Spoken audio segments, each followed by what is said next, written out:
মজার একটা কাহিনী ঘটছে। আমি যখন সন্ধ্যায় আজকে ৬টার দিকে সেটআপে বসি, তখন আমি দেখলাম যে এখানে একটা অর্ডার ব্লক। ঠিক আছে? এই অর্ডার ব্লকের কাছে ৬টা ১৫ মিনিটের দিকে ৬টা ১৫ মিনিটের পরে এই অর্ডার ব্লক ট্যাপ করে। তো আমি মাত্রই সেটআপে বসছিলাম, এজন্য ট্রেডটা নেই নাই। আমি তখন ভিডিও আমার অন ছিল, ভিডিওটা চালু ছিল। তো এই ট্রেডটা নিলে আমরা যদি এখান পর্যন্ত টার্গেট রাখি 1:2 পর্যন্ত পাচ্ছিলাম, কিন্তু 1:3 আর পাচ্ছিলাম না। যাই হোক, এরপরে কি হলো, এরপরে এই টোটাল এই ট্রেডটা রেকর্ড আছে। আমি অনলাইনে ছিলাম, আমি লাইভ অবজারভেশনে ছিলাম। তারপরে কি হলো, এটা আস্তে আস্তে রিভার্স হতে থাকে, রিভার্স হতে থাকে, রিভার্স হতে থাকে। তো আমার একটা ধারণা ছিল যে এই জোনের লিকুইডিটিটা নেওয়া দরকার। আমি মূলত এই জোনের লিকুইডিটি, এখানে লিকুইডিটি উপরে আছে, এজন্যই মূলত এই ট্রেডটা আরও অ্যাভয়েড করছি। যে স্পাইক দিয়ে যদি এই জোনের লিকুইডিটিটা নিয়ে ফেলে তাহলে তো সমস্যা। হ্যাঁ, অর্ডার ব্লকটা ভেঙে যদি যায় তাহলে সমস্যা। যাই হোক, এখানে অর্ডার ব্লকটাকে রেসপেক্ট করছে। 15 মিনিটের order block, clear order block, সুন্দর অর্ডার ব্লক, কিন্তু উপরে লিকুইডিটি আছে। রেসপেক্ট করছে, এখান থেকে সেল দেখাইছে, সেল দেখায় এখানে সবাই কিন্তু সেলে ঢুকছে। এখানে সেলে ঢুকলো। আবার একটু পরে নিউজও ছিল, 6:30টার দিকে নিউজ ছিল, যার কারণেও আমি টোটাল ওভারঅল মিলাইয়া আমি এই ট্রেডটা নেই নাই। ঠিক আছে? তবে আমি দেখতেছিলাম ৩ ক্যান্ডেলেই 1:2 একদম 2.5 এর উপরে দিয়ে দিছে ৩ ক্যান্ডেলেই। এরপরে সাইডওয়েজ হয়ে যায়, রিভার্স হতে থাকে, রিভার্স হতে থাকে। তখন আমি বুঝে যাই যে এখন এগুলার এসএলটা হিট করবে। এখানে যারা সেলার আছে তাদেরও এসএল হিট করবে, প্লাস এই জন্য লিকুইডিটিটা নিবে। কারণ এই ধরনের প্যাটার্নটা আমি আগেও দেখছি। আমার খুব মনে পড়ে, আমি এই ধরনের প্যাটার্নটা আরও আগেও দেখছি যে অর্ডার ব্লকটাকে ছোট করে রেসপেক্ট দেখায়, হুম, মুভ দেখায়, দেখায় আরও অর্ডার ব্লক থেকে সেলারদেরকে ঢুকায় নিয়ে পুরা জোনের লিকুইডিটিটা নেয়। আচ্ছা, জোনের লিকুইডিটিটা নিবে ভালো কথা। জোনের লিকুইডিটি নিয়ে কি বুলিশ হবে? না, আমার কাছে এটাও মনে হয় নাই যে জোনের লিকুইডিটি নিয়ে একদম উপরে যাবেগা বুলিশ হবে। এটা আমার কাছে মনে হয় নাই।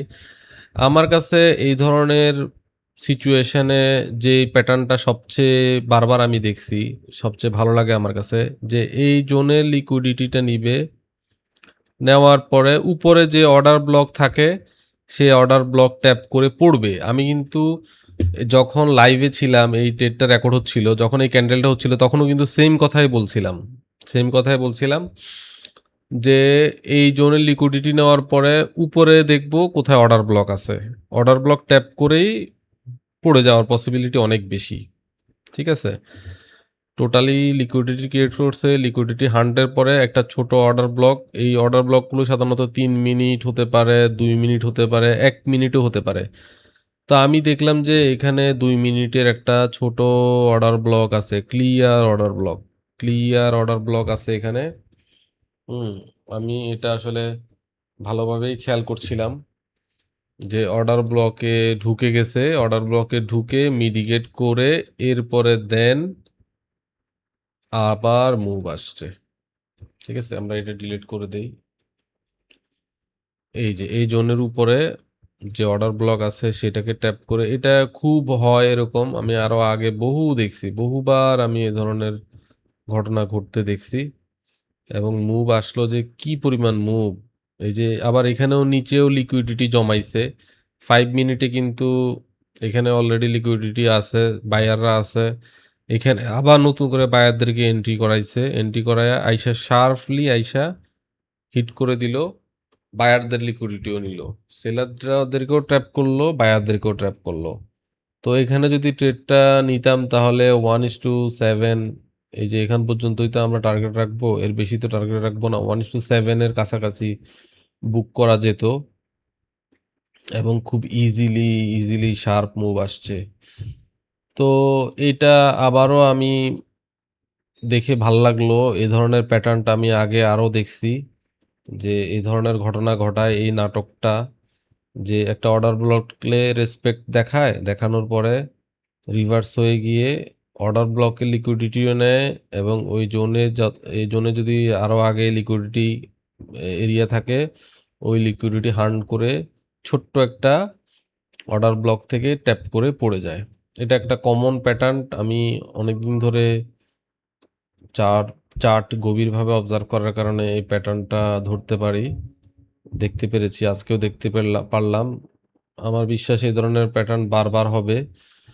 তবে সমস্যা হচ্ছে আমি ট্রেড নিতে পারছি না। কেন জানি আমি ট্রেড নিতে পারি না, আমি এক্সিকিউশন করতে পারি না। আমি সবই বুঝতে পারি, সবই দেখতে পারি মার্কেটে, এক্সিকিউশনটা আমি করতে পারি না, এটা আমার সমস্যা হচ্ছে। তো এই এক্সিকিউশনটাকে কিভাবে মাস্টারি করা যায় সেই চেষ্টা করছি। রিস্ক তো নিতেই হবে। আমার স্ট্র্যাটেজি অনুযায়ী যদি অর্ডার ব্লকগুলোতে রিস্ক নেই তাহলে কিন্তু একদম খারাপ হয় না।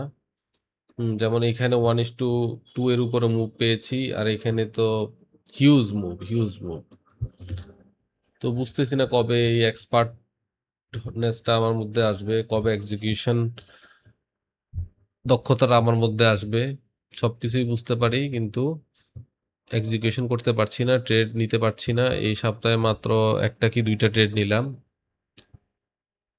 কালকে হলো সপ্তাহের শেষ দিন। এত কম ট্রেড নিয়ে আমি কিভাবে কি করব বুঝতেছি না। আমাকে আরো বেশি ট্রেড নিতে হবে, সেটআপে অনুযায়ী ট্রেড নিতে হবে।